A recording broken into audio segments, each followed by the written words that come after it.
Jonathan Edwards, o grande avivalista, 1703-1758. Há 2 séculos, o mundo fala do famoso sermão Pecadores nas mãos de um Deus irado, e dos ouvintes que se agarravam aos bancos pensando que iam cair no fogo eterno.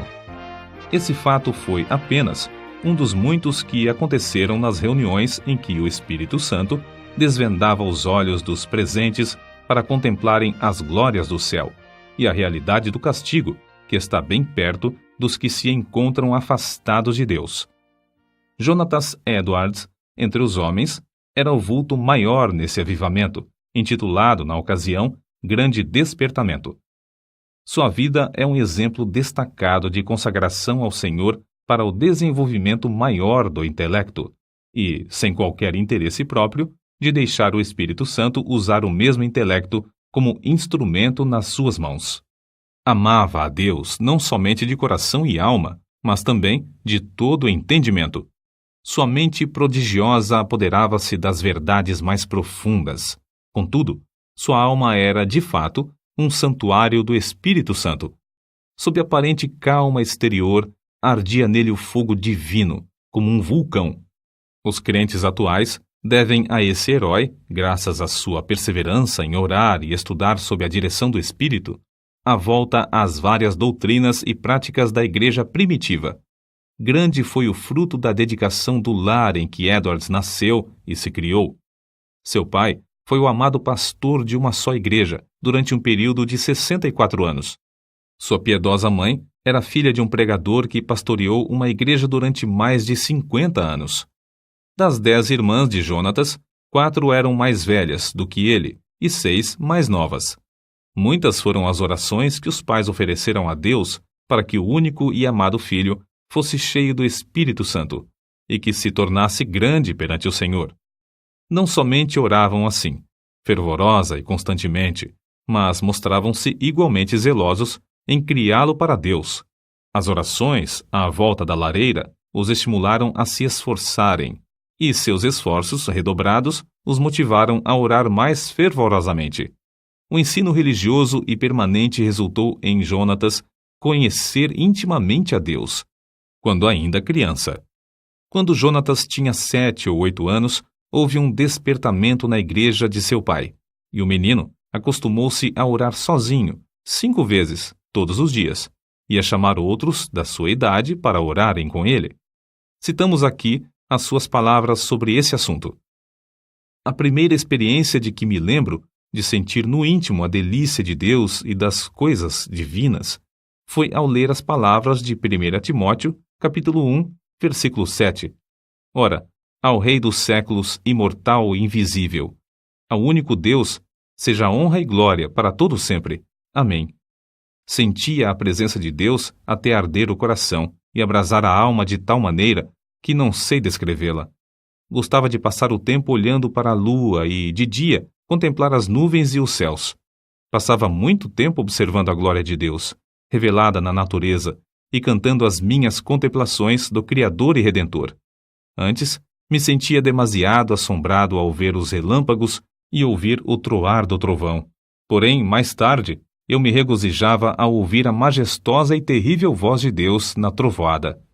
Antes de completar 13 anos, iniciou seu curso em Yale College, onde, no 2º ano, leu atentamente Ensaio sobre o Entendimento Humano, a famosa obra de Locke.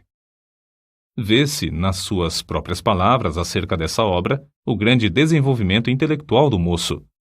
Achei mais gozo nisso do que o mais ávido avarento em ajuntar grandes quantidades de ouro e prata de tesouros recém-adquiridos.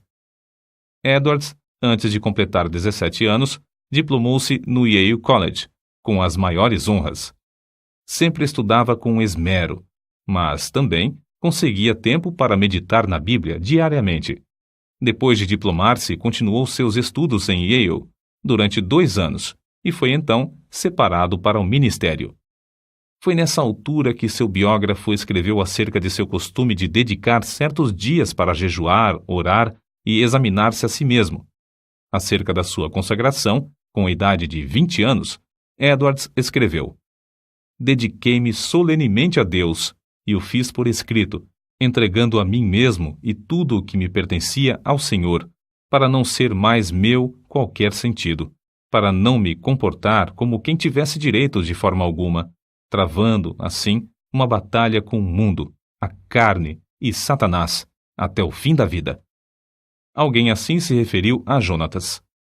Sua constante e solene comunhão com Deus, em secreto, fazia com que o rosto dele brilhasse perante o próximo, e sua aparência, semblante, palavras e todo o seu comportamento eram acompanhados de serenidade, gravidade e solenidade. Aos 24 anos, casou-se com Sarah Pierrepont, filha de um pastor, e desse enlace nasceram, como na família do pai de Edwards, 11 filhos. Por ocasião do grande despertamento, ao lado de Jonatas Edwards, estava o nome de Sarah Edwards, sua fiel esposa e ajudadora em tudo. Tal qual seu marido, ela nos serve como exemplo de rara intelectualidade.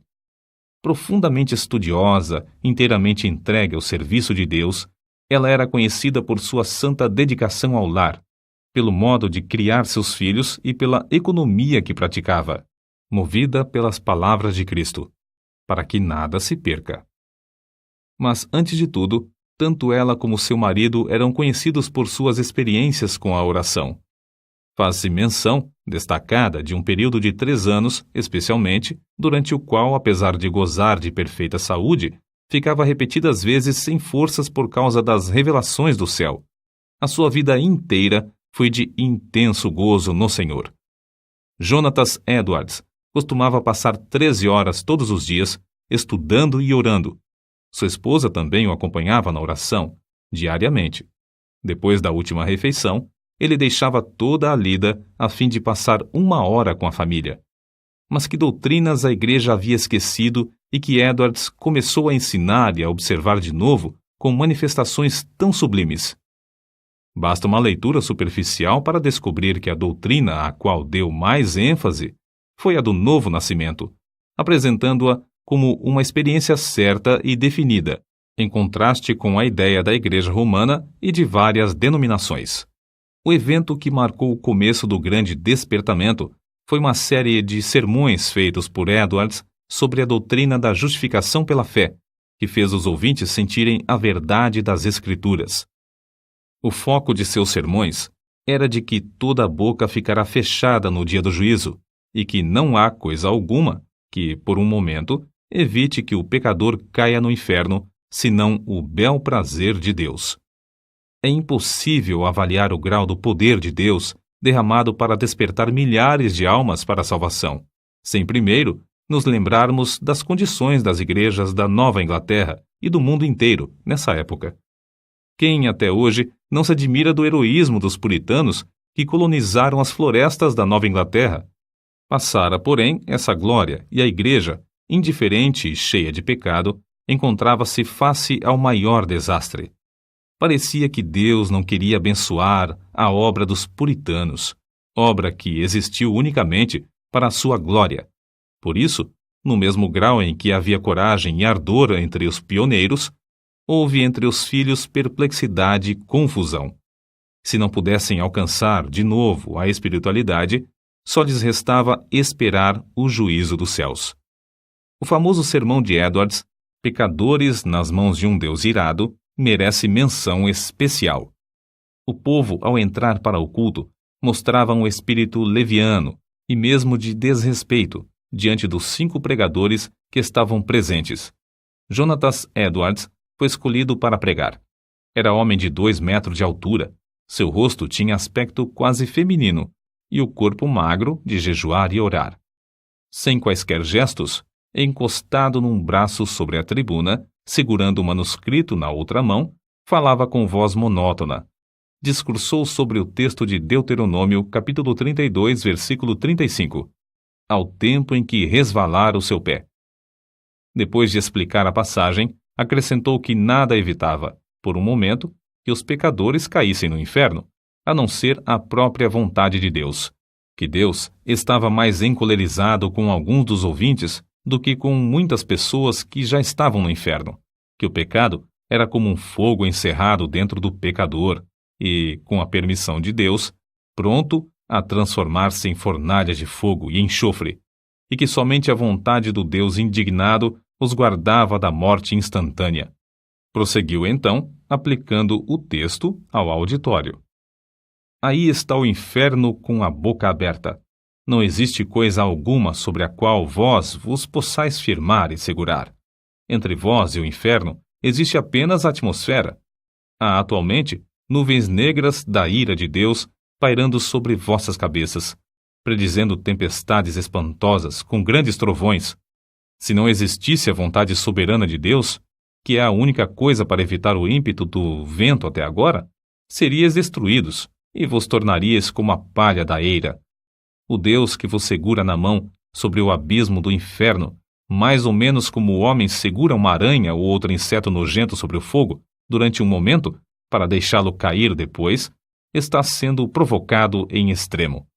Não há que admirar se alguns de vós com saúde e calmamente sentados aí nos bancos passarem para lá antes de amanhã. O resultado do sermão foi como se Deus arrancasse um véu dos olhos da multidão para contemplar a realidade e o horror da posição em que estavam.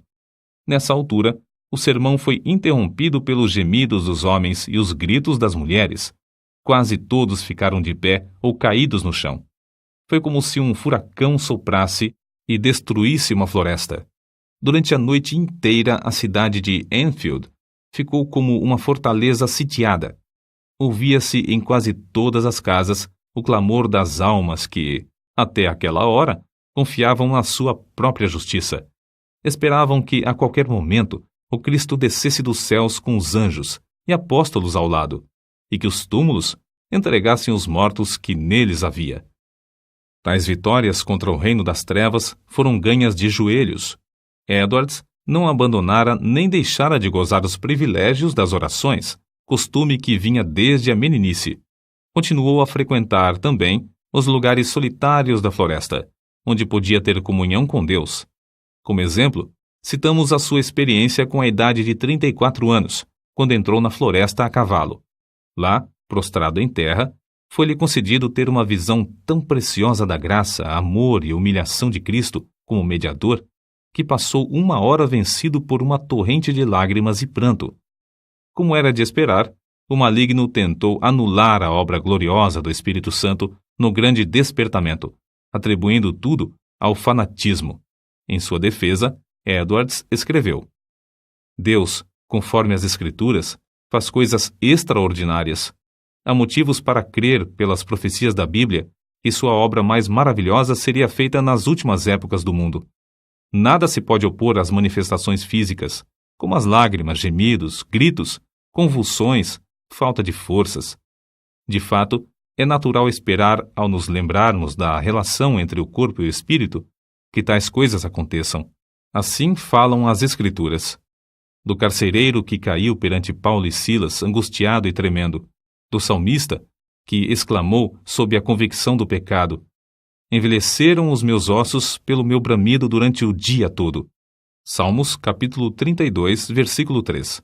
Dos discípulos que, na tempestade do lago, clamaram de medo. Da noiva do Cântico dos Cânticos, que ficou vencida pelo amor de Cristo até desfalecer. Certo é que na Nova Inglaterra começou, em 1740, um dos maiores avivamentos dos tempos modernos. É igualmente certo que este movimento se iniciou não com os sermões célebres de Edwards, mas com a firme convicção deste de que há uma obra direta que o Espírito Divino faz na alma humana. Note-se bem, não foram seus sermões monótonos, nem a eloquência extraordinária de alguns como George Whitefield, mas, sim, a obra do Espírito Santo no coração dos mortos espiritualmente, que, começando em Northampton, espalhou-se por toda a Nova Inglaterra e pelas colônias da América do Norte, chegando até a Escócia e a Inglaterra. No meio de uma época da maior decadência, a Igreja de Cristo, entre a população escassa da Nova Inglaterra, despertou e foram arrebatadas de 30 a 50 mil almas do inferno, durante um período de 2 a 3 anos. No meio das suas lutas, sem ninguém esperar, a vida de Jonathan Edwards foi tirada da terra. Apareceu a varíola em Princeton, e um hábil médico foi chamado da Filadélfia para inocular os estudantes. O nosso pregador e 2 de suas filhas foram também vacinados. Na febre que resultou, as forças de nosso herói diminuíram gradualmente até que, um mês depois, faleceu. Assim diz um de seus biógrafos. Em todo o mundo onde se falava o inglês, era considerado o maior erudito desde os dias do apóstolo Paulo ou de Agostinho.